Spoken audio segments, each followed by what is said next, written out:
राधे राधे आप सभी को। तो कैसे हैं आप सब? आई होप आप सब बहुत ही अच्छे होंगे। तो आज की हमारी वीडियो होने वाली है जया एकादशी से रिलेटेड कि जया एकादशी कब है, 28 जनवरी को या फिर 29 जनवरी को। इसी के साथ हम जानेंगे इस दिन का शुभ मुहूर्त, पूजा विधि, पारण का क्या समय रहेगा, इस एकादशी का क्या महत्व है, इस दिन आपको क्या करना चाहिए क्या नहीं करना चाहिए। साथ में हम जानेंगे कुछ ऐसे उपाय जो आप इस दिन कर सकते हैं। ये बहुत ही सरल और चमत्कारी उपाय होने वाले हैं। श्री हरि विष्णु और माता लक्ष्मी को प्रसन्न कर सकते हैं और अपनी मनोकामनाओं को पूर्ण कर सकते हैं। तो चलिए फिर शुरू करते हैं। एकादशी तिथि भगवान विष्णु को अत्यंत प्रिय मानी जाती है। इन्हें शुक्ल और कृष्ण पक्ष में 2 एकादशी आती है। इस तरह साल भर में कुल 24 एकादशी व्रत रखे जाते हैं। माघ महीने की शुक्ल पक्ष की एकादशी को जया एकादशी के नाम से जाना जाता है। धार्मिक मान्यताओं के अनुसार जया एकादशी का व्रत रखने और भगवान विष्णु की विधि विधान से पूजा करने से विशेष पुण्य की प्राप्ति होती है। साल 2026 में जया एकादशी का व्रत 29 जनवरी गुरुवार को रखा जाएगा। आइए जानते हैं इसकी तिथि कब है। एकादशी तिथि का जो प्रारंभ हो रहा है वो 28 जनवरी 2026 को शाम को 4:35 पर हो रहा है और इस तिथि का जो समापन हो रहा है 29 जनवरी 2026 को दोपहर में 1:55 पर हो रहा है। इसी क्रम में उदय तिथि को देखते हुए जो एकादशी रखी जाएगी वो रखी जाएगी 29 जनवरी 2026 को।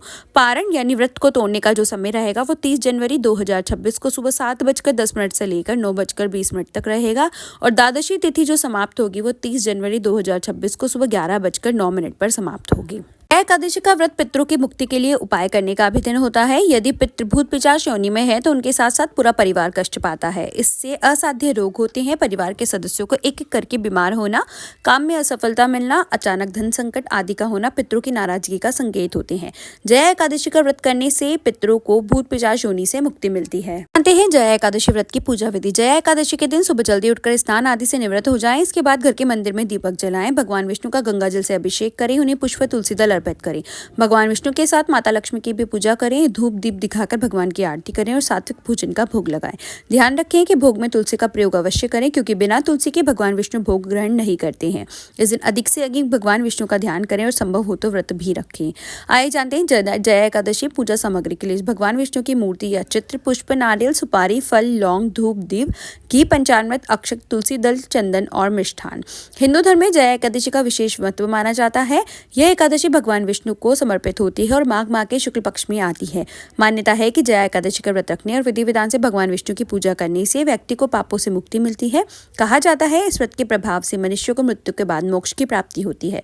मान्यता यह भी है कि जो लोग सच्चे मन से जया एकादशी का व्रत रखते हैं उनके जीवन में आने वाली बाधाएं धीरे धीरे दूर होने लगती है। इस दिन उपवास, जप, तप और भगवान विष्णु का ध्यान करने से मानसिक शांति मिलती है और जीवन में सकारात्मक बदलाव आते हैं। जानते हैं जया एकादशी के उपाय। जया एकादशी के दिन आपको बृहस्पति ग्रह को मजबूत करने के लिए केले के पेड़ की पूजा करनी चाहिए। सुबह स्नान ध्यान के बाद आपको केले के वृक्ष के पास जाकर धूप दीप जलाना चाहिए और इसके बाद हल्दी गुड़ केले के वृक्ष को अर्पित करना चाहिए। धार्मिक मान्यताओं के अनुसार ऐसा करने से आपको देव गुरु बृहस्पति का आशीर्वाद मिलता है और धन्य धान्य की आपको प्राप्ति होती है। एकादशी के शुभ दिन पर पीली चीजों का दान करने से भी सकारात्मक परिणाम प्राप्त होते हैं। अगर आप इस दिन हल्दी, चने की दाल, पीली वस्त्र, केला और केसर आदि दान कर सकती हैं।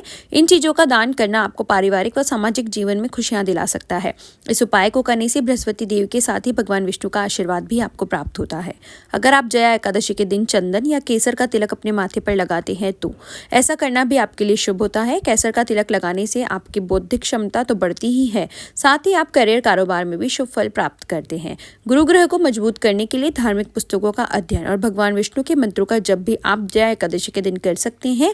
यह आसान सा उपाय भी गुरु के बुरे असर को दूर करता है और आपके जीवन में शुभता आती है। जया एकादशी का दिन पितरों को भूत पिशाच योनि से मुक्ति दिलाने के लिए भी बहुत ही उपयोगी है। जया एकादशी के दिन एक दिन पूर्व से सात्विक भोजन करें। मांस, शराब, लहसुन, प्याज आदि जैसे तामसिक वस्तुओं से दूर रहे। जया एकादशी को प्रातःकाल में उठकर स्नान आदि से निवृत्त हो जाएं। साफ कपड़े पहने, उसके बाद हाथ में जल लेकर जया एकादशी व्रत, विष्णु पूजा और पितरों की मुक्ति के लिए संकल्प लें। दिन में आप विधि विधान से भगवान विष्णु की पूजा करें। रात्रि के समय में जागरण करें। अगले दिन सुबह में स्नान करके पूजा कर लें। अन्न, वस्त्र, काले तिल और कंबल आदि का दान करें। उसके बाद भगवान विष्णु के समक्ष खड़े होकर प्रार्थना करें कि जो भी पितर इस समय में भूत प्रेत या पिशाच योनि में भटक रहे हैं उन सभी को आप इस जया एकादशी व्रत से अर्जित पुण्य का दान कर रहे हैं।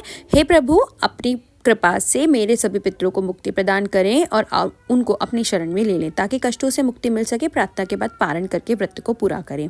इस तरीके से आप अपने पितरों को भूत पिशाच योनि से मुक्ति दिला सकते हैं। इंद्रदेव ने गंधर्व माल्यवान और अप्सरा पुष्पवती को पिशाच योनि में जाने का श्राप दिया था, तो उन दोनों का जीवन कष्ट में हो गया था। पिशाच योनि से मुक्ति के लिए माल्यवान और पुष्पवती में जाने अनजाने ही जया एकादशी का व्रत किया, जिससे उनका उद्धार हो गया। हरि कृपा से वे पिशाच योनि से मुक्त हो गए और स्वर्ग में चले गए। इसीलिए इस दिन जो होता है, आप अपने पितरों को पिशाच योनि से मुक्ति दिला सकते हैं। तुलसी के दिन तुलसी के पौधे में घी का दीपक जलाना चाहिए। इसके बाद तुलसी माता को श्रृंगार का सामान अर्पित करना चाहिए। 11 और 21 बार तुलसी की परिक्रमा करनी चाहिए। मान्यता है ऐसा करने से माँ लक्ष्मी प्रसन्न होती है, धन से जुड़ी परेशानियां दूर होती है। एकादशी के दिन तुलसी को लाल रंग का कलावा बांधना अत्यंत शुभ माना गया है। मान्यता है ऐसा करने से भगवान विष्णु के साथ माँ लक्ष्मी की विशेष कृपा प्राप्त होती है। एकादशी के दिन सुबह उठकर स्नान करें, फिर एक लाल धागा लें, उसमें लाल धागा कलावा भी ले सकते हैं, उसमें 108 गांठ लगाकर उसे तुलसी के पौधे में बांध दें। इसके बाद देवी की विधिवत पूजा अर्चना करें, मंत्रों का जाप करें, आरती में पूजा का समापन करें। आरती से पूजा का समापन करें। कहते हैं इस उपाय को करने से सभी मनोकामनाओं की पूर्ति होती है। इसके साथ ही व्यक्ति की सभी समस्याओं का अंत होता है।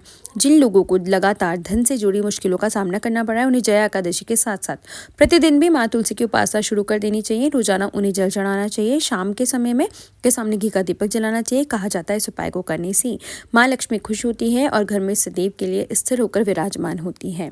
ज्योतिष के अनुसार जया एकादशी के दिन तुलसी के पत्तों को एक लाल कपड़े में बांधकर भगवान विष्णु के मंत्रों का जप करते हुए घर की तिजोरी में रखना चाहिए। इसके बाद पूजा के दौरान उन्हीं पत्तों को देवी लक्ष्मी और भगवान विष्णु को अर्पित करें।